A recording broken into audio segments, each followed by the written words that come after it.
Okay, for this first stick, what we're going to do is cut one longer piece out of it and one smaller piece. That's to make our L7 notch.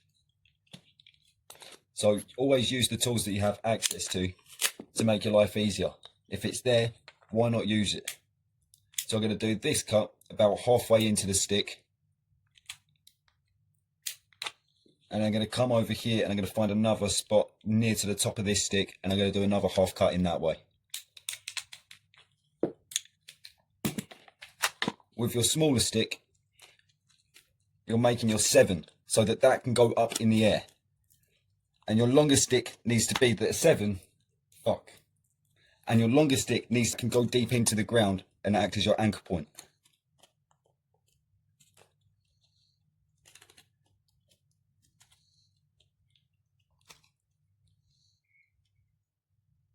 Picked a knot. What would I do on a fucking knot?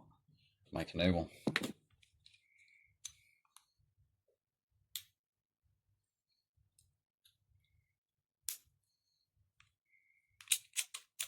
Alright, so I'm replacing that cut there for up at the top here, just to make my life a little bit easier, seeing as there's a big old knot right here. Once again, always make your life easier. Don't sit there battling at a knot when you can still figure out a way to use the same stick.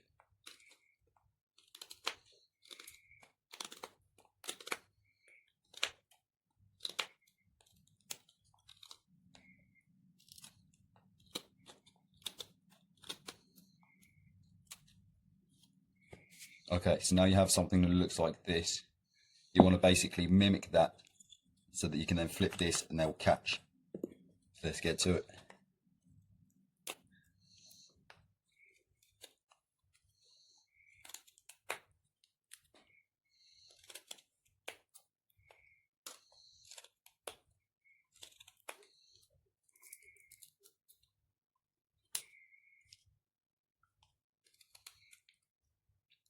That should be enough. We only want a hair trigger.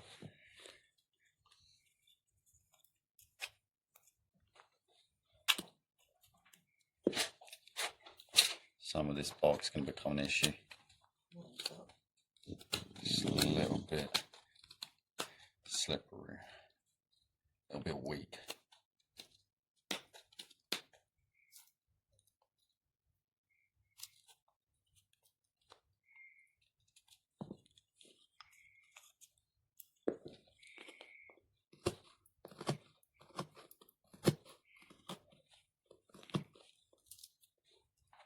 This is the easy part. This is as simple as work away a little bit more here, work away a little bit more here, and then it will fit. Sorted. I could put a lot of pressure on this before it comes apart, and plenty enough for the trap that we're about to set up. Alright, so now we need to start with the main frame for this build. And what we're going to do is use any stick, nice and sturdy, ideally as straight as you can get it, or 2 smaller sticks that are straight. Now we want to start off by pointing one end of each of these sticks.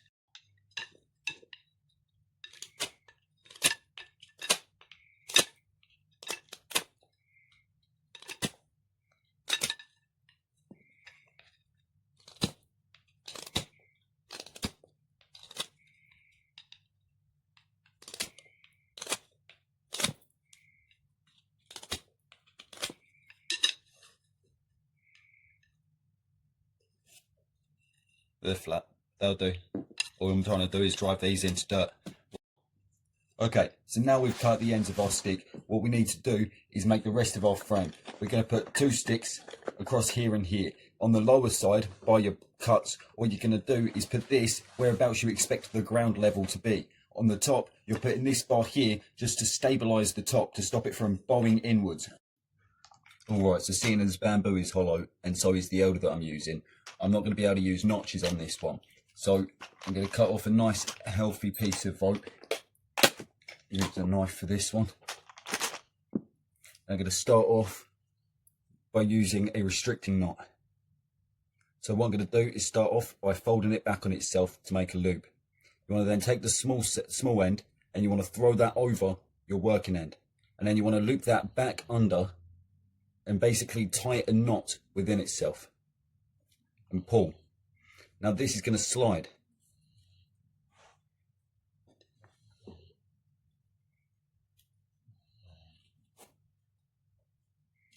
Right, so once you've got that cinched down to where you want it, you want to start wrapping your lash, making sure to do it evenly so that the distribution of the weight is.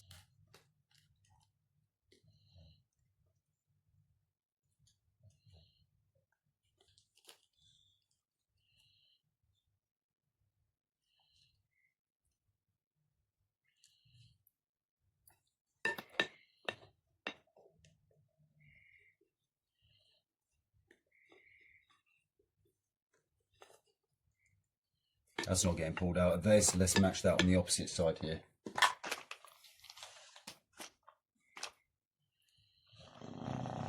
Get a little bit longer piece of rope this time, just so I can trust it.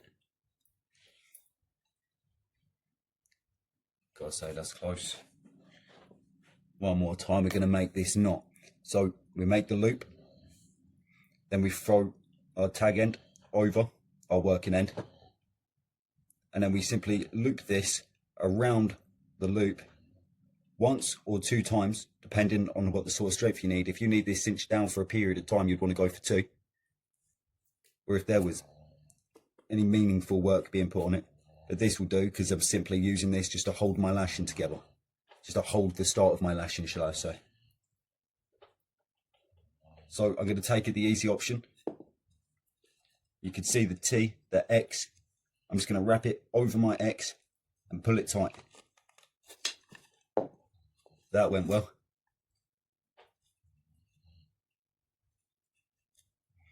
I'll make sure that's even. Right, cinch that down nice and tight. And then we want to start wrapping. We want to make sure this is nice and even and that we're not just focusing too much on one part. If not, we'll end up coming up with complications. There'll be weak points.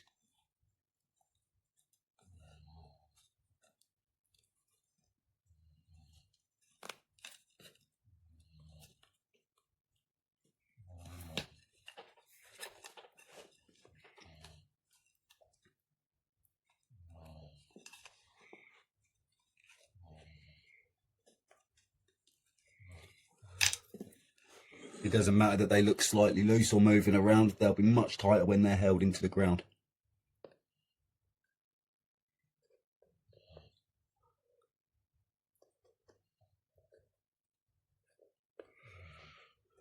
Who thought tying a knot would take so long?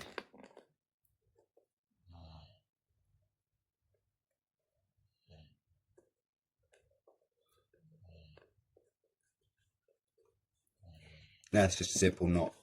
Nothing special there, just to tie that off. Right, so now we have our U shape. We want to estimate how far into the dirt we're going to go. And our dirt's fairly moist. So we'll probably say about 5 or 6 inches. Conveniently, I've got 2 knots right around this point. That'll probably be a good reference point for me. Alright, let's get this one on here.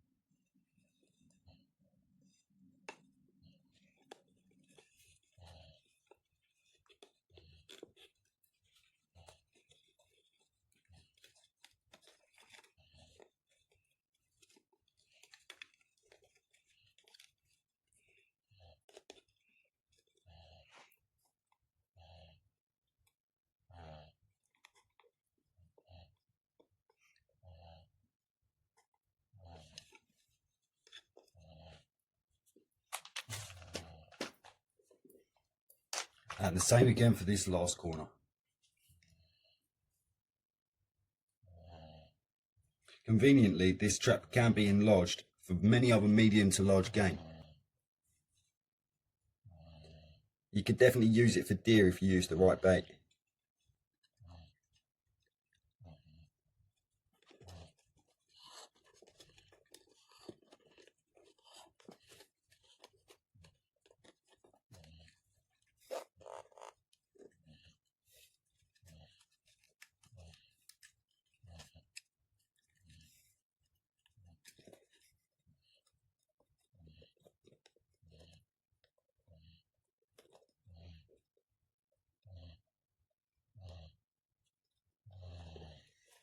Right, so now we have our basic frame. We simply need to enhance a piece of rope and make it as thick as it's going to be needed. This is going to be where our tension comes from and where all of our spring action happens. This needs to be a strong rope, and it needs to be something that isn't going to stretch. If it does, when it spends a night out, it's going to be ruined. If it gets weathered by the cold air, the rain, it'll be ruined. It needs to make sure you have a nice, strong, natural fibre.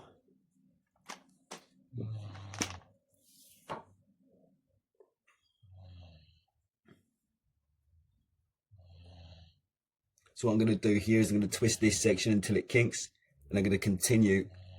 Okay, so now that this frame is done, we need to use a thicker cordage, one that's not going to break and one that's not going to stretch over time as it's pulled under tension. This is vital. If not, you may wake up the next morning and the cold weather could have destroyed it. It could be too loose to even pull when anything does release.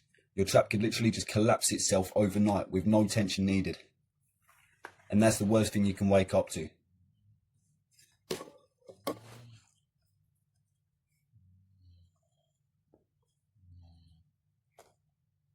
So obviously you can use a thick line that you can originally buy, or you can make a thick line, or you can enhance a line like this, which isn't quite thick enough, but it's rather durable and will do the job. What you can do is twist the fibers in the direction that they already want to be twisted, and they'll form a kink.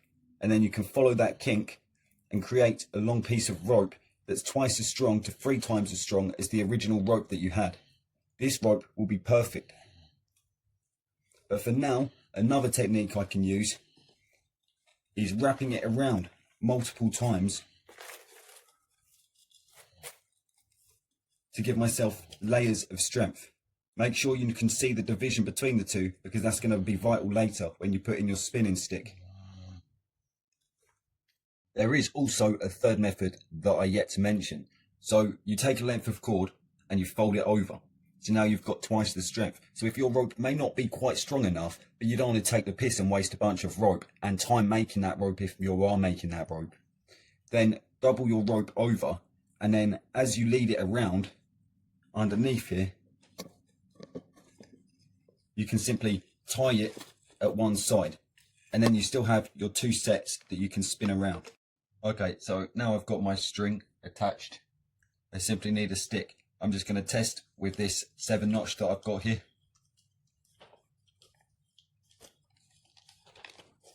Don't worry if there's any bending, that's going to change once it's in the dirt. I'm getting plenty of tension under that, and I'm happy with the product that I've got here. So I'm going to take it outside and test it. But to do that, I do need to do something first, and that is set up the L7 set of the trap. Okay, so next we need a piece of rope that we're going to attach to our small 7 notch. This is going to be placed at the opposite end. Here is our notch, here is the opposite end. Now, where these connect in opposite points, what you need to do is have this rope leaving from the back edge so that it will get pulled away. How do I put it?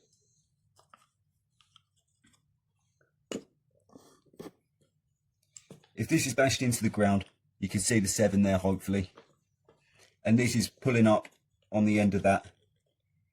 The angle of this rope pulling depends on whether this is going to stay in and how strong that trigger system is going to be. So if it's pulling out this way, it's just going to slide off. There's no question. If it's pulling this way, it may just slide off too, because it will anchor itself off of these top sections here, between these two like this. Right, so you want to aim to have it up or very slightly angled. You don't want anything dramatic. Right, so this is going to attach, the opposite side of the rope, sorry, is going to attach to your spinning stick. You'll be able to size this later when you know how big you realistically want it. But after you've made a couple traps, you'll know exactly what size you need, and chances are you won't even bring one out with you. You'll go get one. So to do that, I'm simply going to make a little notch.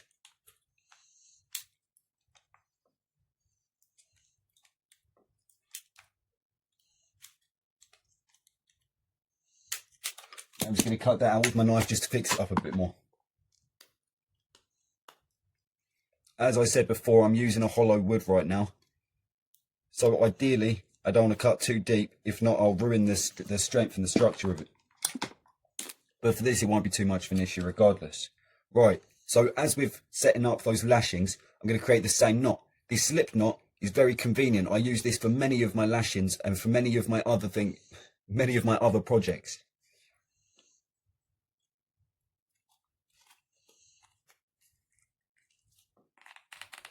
You can see there that it's slipping.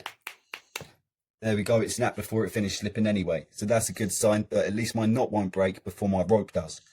Let's get that redone. And that was just with a single wrap.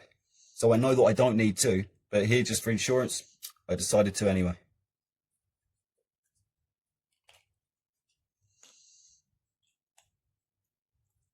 Here we are, making sure that that is on the opposite side from where your notch is. So once this is anchored in the ground, you're going to want to test this to make sure it's going to stay in. And there we go. I'm pulling on the rope and it had a nice set there. At this point, you can work around with the little adjustments and make it perfect. This is where the magic happens.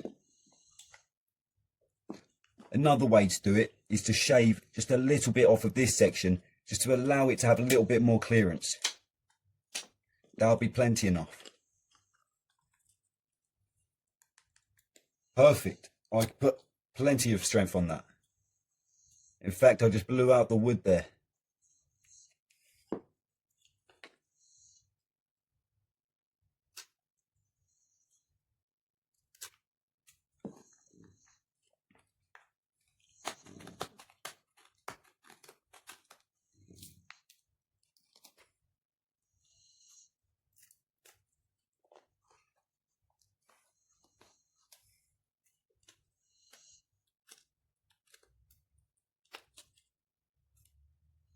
Oh, I'm very close to that core right there.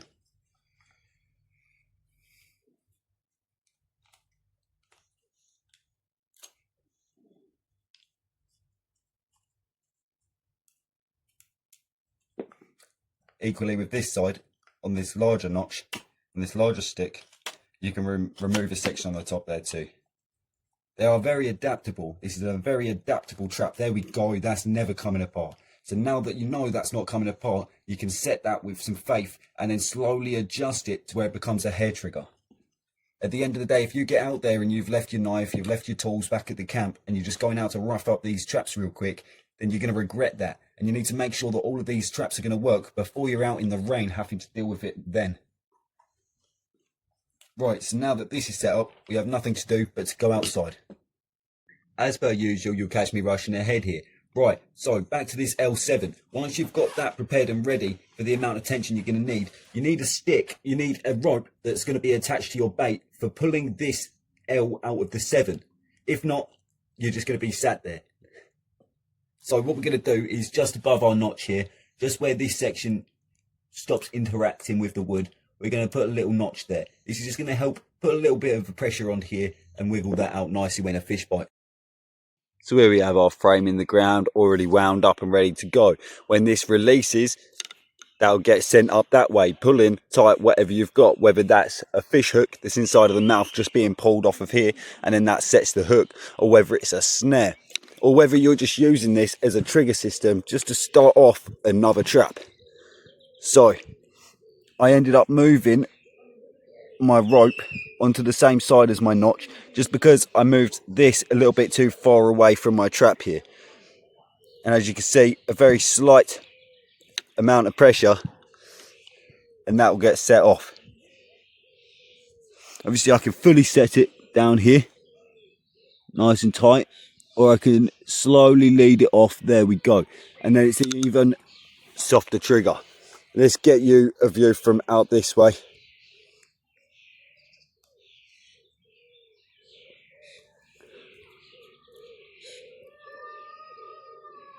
Perfect.